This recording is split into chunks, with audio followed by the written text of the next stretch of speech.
Hi friends, welcome to the UPSC PCS forum. हम पढ़ रहे थे administrative and economic policies in India and establishment of British rule के बारे में। और इसमें हमने देखा था 21 नंबर क्वेश्चन तक। आज हम देखेंगे 22 नंबर क्वेश्चन से। इसके पहले मैं आपको बोलूँगी, प्लीज़ फ्रेंड्स, अगर आपने चैनल को शेयर एंड सब्सक्राइब नहीं किया है तो चैनल को ज़रूर शेयर एंड सब्सक्राइब करें। कमेंट सेक्शन में बताना ना भूलें वीडियो कैसा लगा आपको। और साथ ही साथ मैं बोलूँगी कि आप प्लेलिस्ट जाके ज़रूर चेक करें। आपको वहाँ पे एनसीईआरटी के एमसीक्यू सीरीज में हमने एंशिएंट हिस्ट्री, मेडिवल हिस्ट्री को काफ़ी अच्छे से कंप्लीट किया है। अगर आपने नहीं देखा है तो ज़रूर जाके देखें। ये मेरा पर्सनल एक्सपीरियंस है कि अगर आप एमसीक्यू सीरीज़ के थ्रू बुक्स पढ़ते हैं, पहले एनसीईआरटी को पढ़ने से पहले अगर आप उसका एमसीक्यू लगा लेते हैं और उसके बाद जब आप एनसीईआरटी बुक पढ़ेंगे तो आपको बहुत ही कॉन्फिडेंस मिलेगा। आपको फील होगा कि आपने कुछ गेन किया है, क्योंकि कई बार हम बुक्स तो पढ़ लेते हैं एज ए नॉवेल के रूप में, पर कुछ रिटेन नहीं हो पाता, आइडिया बस लगता है, लेकिन पता नहीं चलता है कि इसका कौन सा लाइन जो है वो काफ़ी इंपॉर्टेंट है, डायरेक्ट वहाँ से क्वेश्चन बन सकता है। तो उसके लिए ज़रूरी होता है एमसीक्यू सीरीज को फॉलो करना।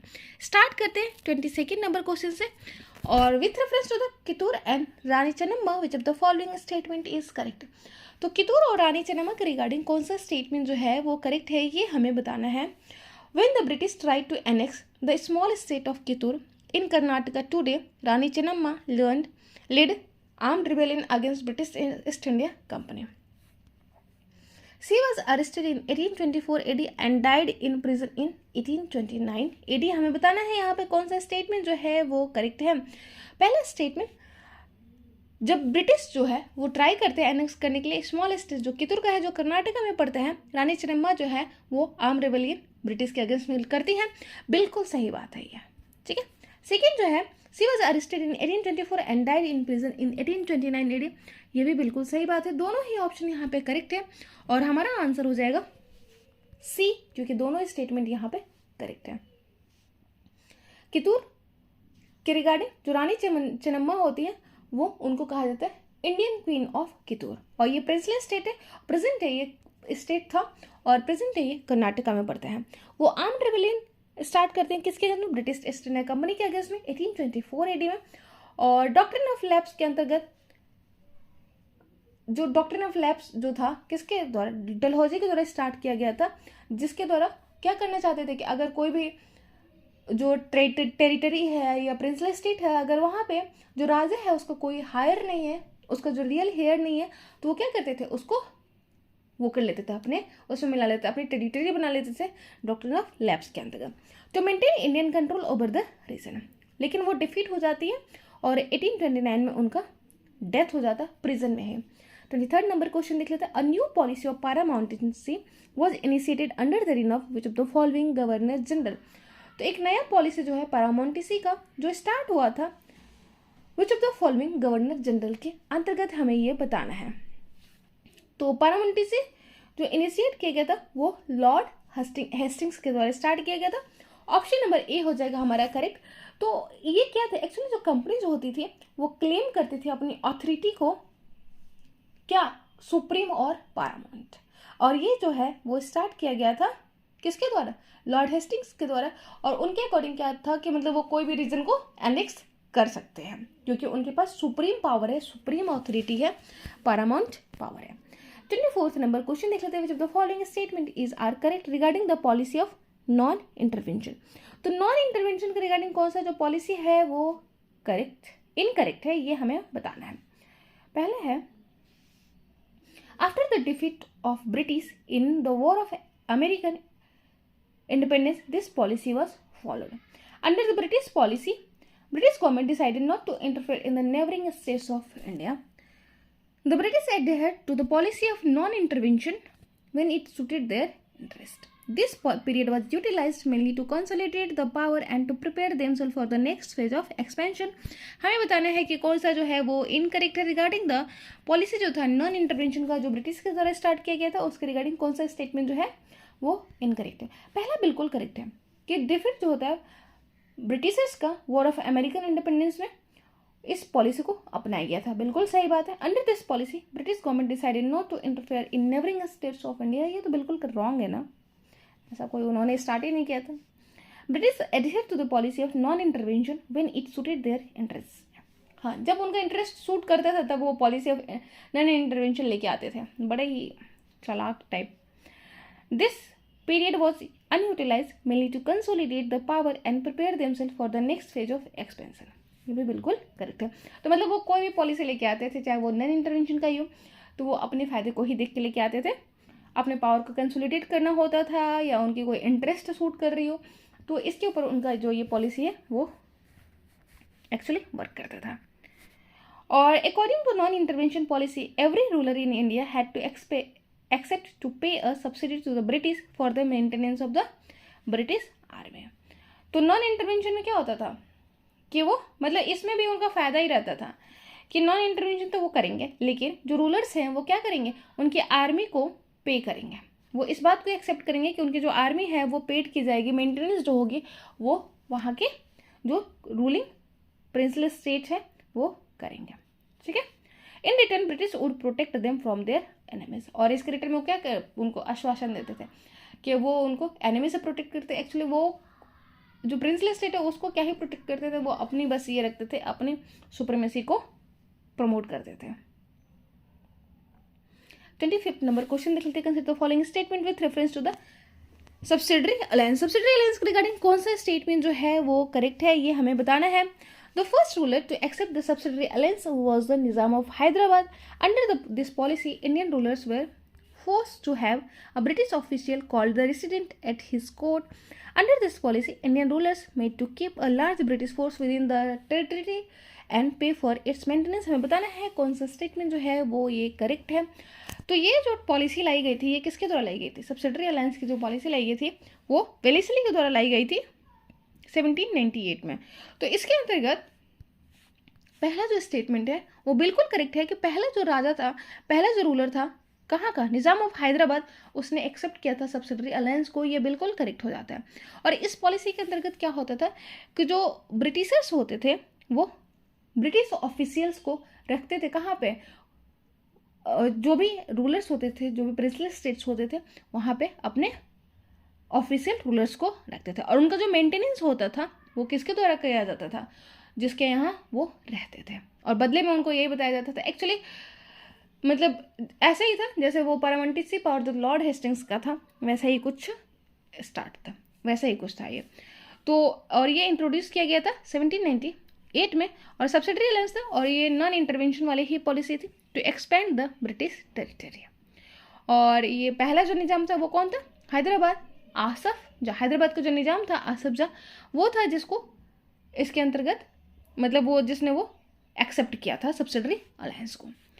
इसके अंतर्गत प्रिंसली स्टेट में रखा जाता था ब्रिटिश ऑफिशियल्स को, और उसका जो मेंटेनेंस होता था वो कौन करते थे, वो प्रिंसली स्टेट करते थे। इसके बदले में वो आश्वासन देते थे कि वो कोई भी अगर उनके अगेंस्ट में लड़ाई करेगा तो वो उनको प्रोटेक्ट करेंगे।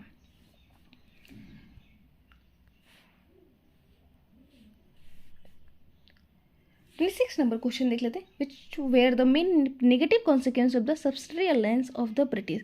तो क्या नेगेटिव कॉन्सिक्वेंस थे सब्सिडरी अलायंस का, ये हमें बताना है। Indian rulers lost all vestige of the sovereignty in case of external matter.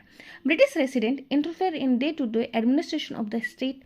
British provided training to the soldiers of the west state which signed subsidiary alliance. हमें बताना है यहाँ पे कौन सा स्टेटमेंट जो है वो करेक्ट है रिगार्डिंग द कंसिक्वेंस यानी negative consequence of the subsidiary alliance. पहले बिल्कुल सही बात है कि इंडिया अब मान जो ब्रिटिश ऑफिशियल्स किसी इंडियन रूलर्स के यहाँ रह रहे हैं और उसके बदले में उनको उसकी मेंटेनेंस वो कर रहे हैं, और वो क्या कर रहे हैं कि अगर कोई एक्सटर्नल फोर्सेस उनके अगेंस्ट में किसी इंडियन रूलर्स के अगेंस्ट में वॉर करती है तो ये प्रोटेक्ट करेंगे।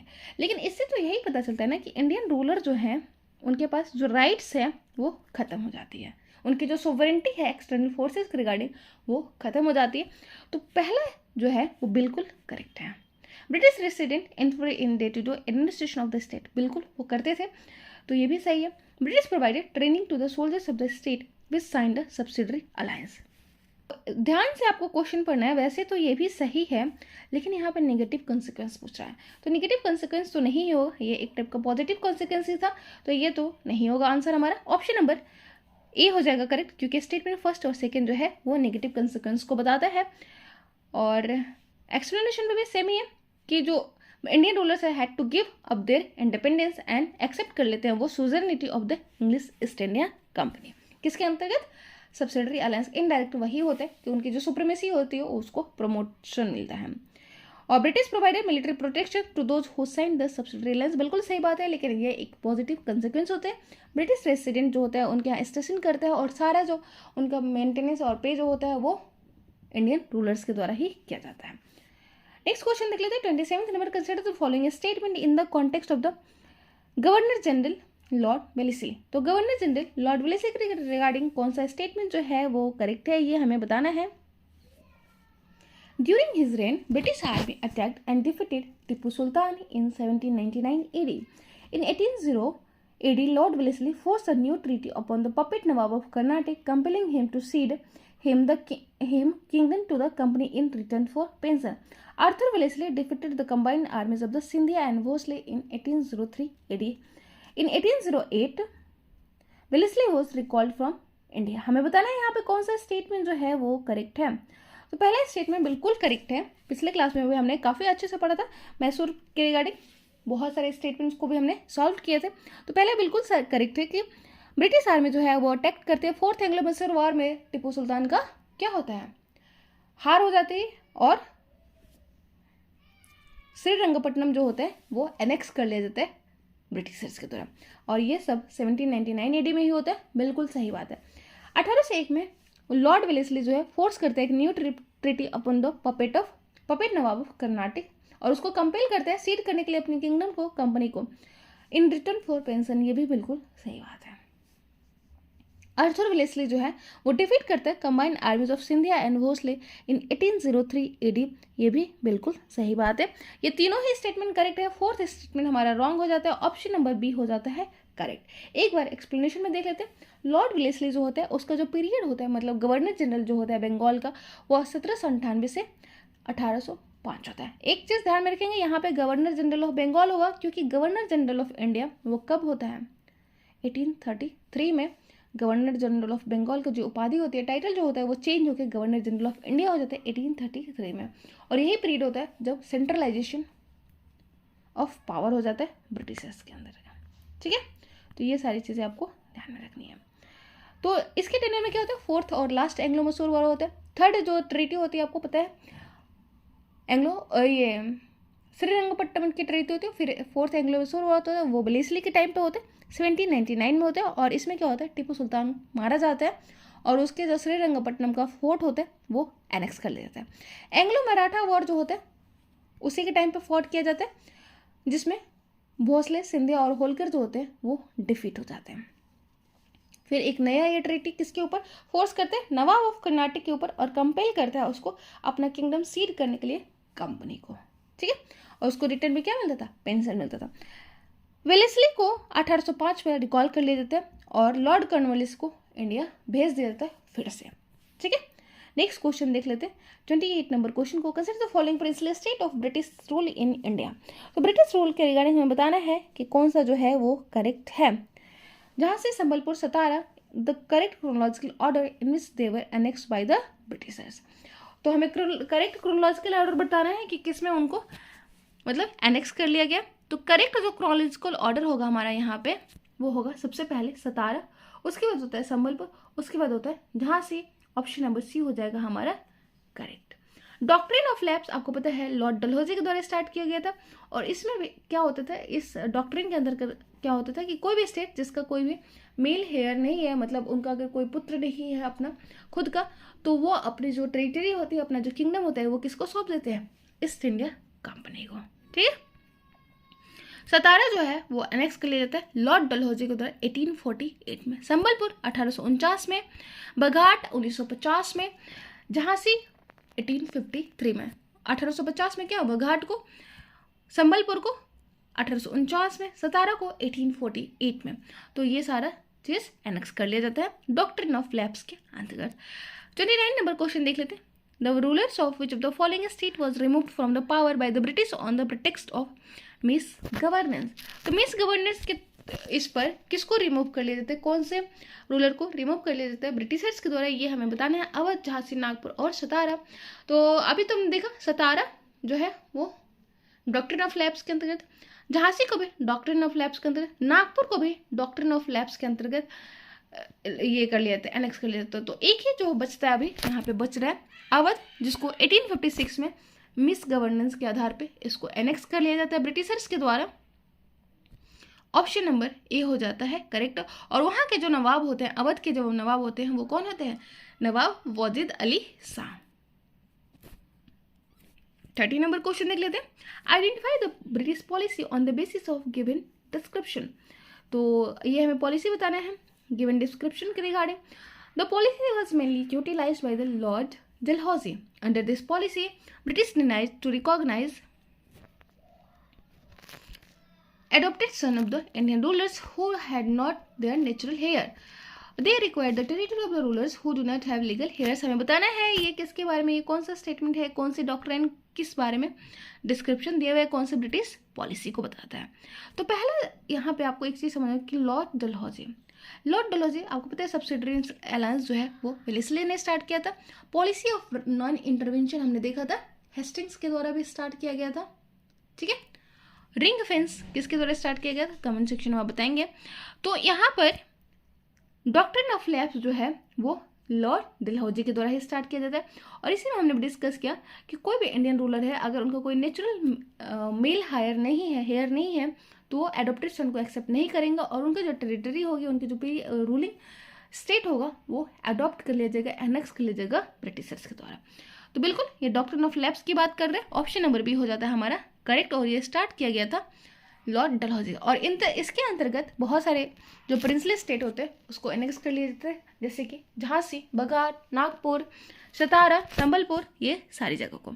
31 नंबर क्वेश्चन देख लेते हैं। Who had declare the extension of all native states of India is just a question of time.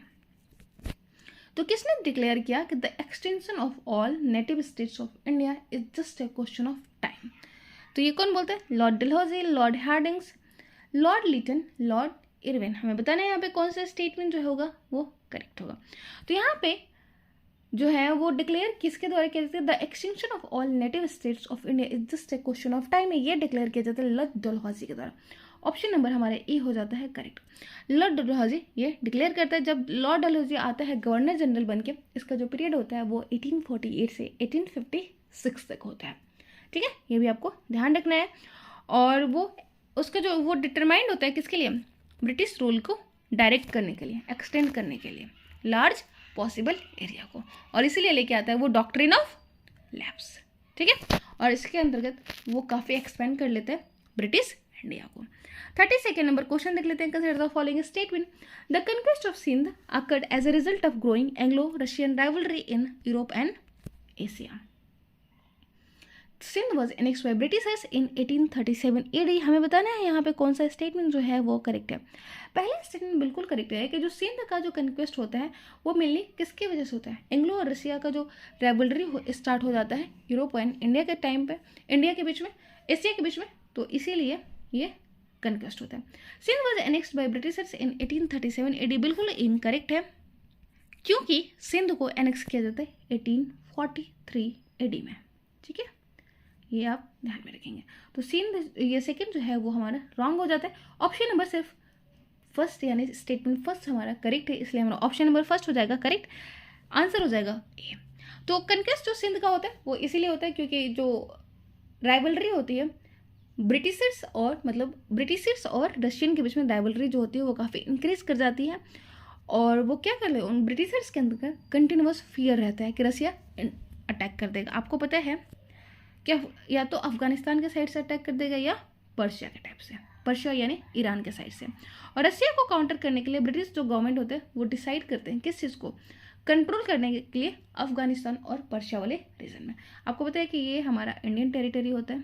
ठीक है, यहाँ से हमारा अफगानिस्तान को टच होता है, और बाकी तो ये पाकिस्तान वाला जो रीजन होता है वो जस्ट अफगानिस्तान को टच करता है। अफगानिस्तान डायरेक्टली ईरान को टच करता है, और उधर से चांस रहते हैं कि जो रशिया है वो डायरेक्ट हो, क्योंकि ऊपर से तो चांस नहीं था क्योंकि यहाँ पे आपका क्या रहता है, चाइना रहता है, चाइना का है, तो चाइना से तो वो कन्क्वेस्ट नहीं कर पाता है। तो रशिया उधर ईरान और अफगानिस्तान वाले रीजन से या ब्रिटिशर्स को डर था कि उधर से वो कन्क्वेस्ट करता है, और इसी तरह इसीलिए कंट्रोल करने के लिए क्या करते हैं, वो सिंध को एनेक्स कर लेते हैं ब्रिटिशर्स 1843 AD में।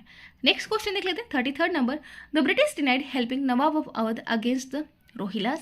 The British relation with Awadh were strengthened and this helped in making the British rule in Bengal safe and secure. हमें बताना है यहाँ पे कौन सा स्टेटमेंट जो है वो करेक्ट है, ठीक है। तो पहला स्टेटमेंट जो है कि ब्रिटिश डिनाइड हेल्प, नहीं, ब्रिटिश ने हेल्प किया था। हमने भी जस्ट देखा कि नवाब अवध को मिस गवर्नेंस के आधार पर भी एनेक्स कर लिया जाता है, मतलब सॉरी, जो अवध का जो टेरिटरी होती है उसको एनेक्स कर लिया जाता है क्योंकि वो मिस गवर्नेंस करार दिया जाता है किसके द्वारा, नवाब जो होते हैं वहाँ के उनको, ठीक है।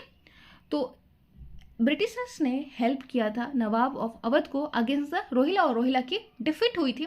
ऑप्शन नंबर फर्स्ट हमारा जो स्टेटमेंट फर्स्ट है वो इनकरेक्ट है। British relation with Awadh were strengthened and this helped in making the British rule in Bengal state and secure. ये बिल्कुल सही बात है क्योंकि अवध जो है वो बफर थी किसके अगेंस्ट में, मराठास के।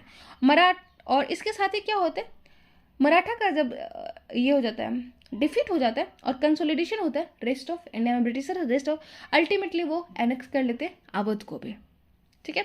और अवध को जब वो एनेक्स कर लेते हैं तो अवध में जब उनका जो पावर होता है वो उनको स्ट्रेंथन करता है और हेल्प करता है किसमें, ब्रिटिश रूल को बंगाल में सिक्योर करने के लिए, ठीक है। तो सेकेंड जो स्टेटमेंट है वो बिल्कुल करेक्ट है। फर्स्ट स्टेटमेंट जो हमारा वो रॉन्ग हो जाता है, ऑप्शन नंबर बी हो जाएगा करेक्ट। आज के लिए इतने रहने देते, नेक्स्ट क्लास में हम पढ़ेंगे 34th नंबर क्वेश्चन से। Thank you so much, bye.